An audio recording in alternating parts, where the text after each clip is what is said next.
Barka da kasancewa da ni a bidiyon mu na wannan mako. Abinda zamu kera a wannan makon shine primary project. So na kira mana wannan dan karamin tibin ma juniors.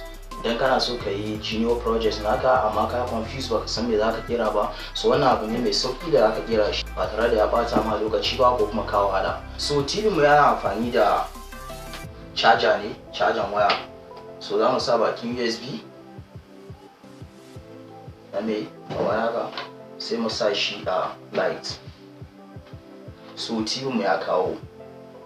So amma yanzu zamu koma baya domin ka ga inda muka kera TV namu daya bayan daya. Amma kafin nan ka manta ka danna mu Arewa Fasaha subscribe sannan kuma ka ba mu like saboda ka join namu duk kowane mako mu ka haɗewa a tare da kai.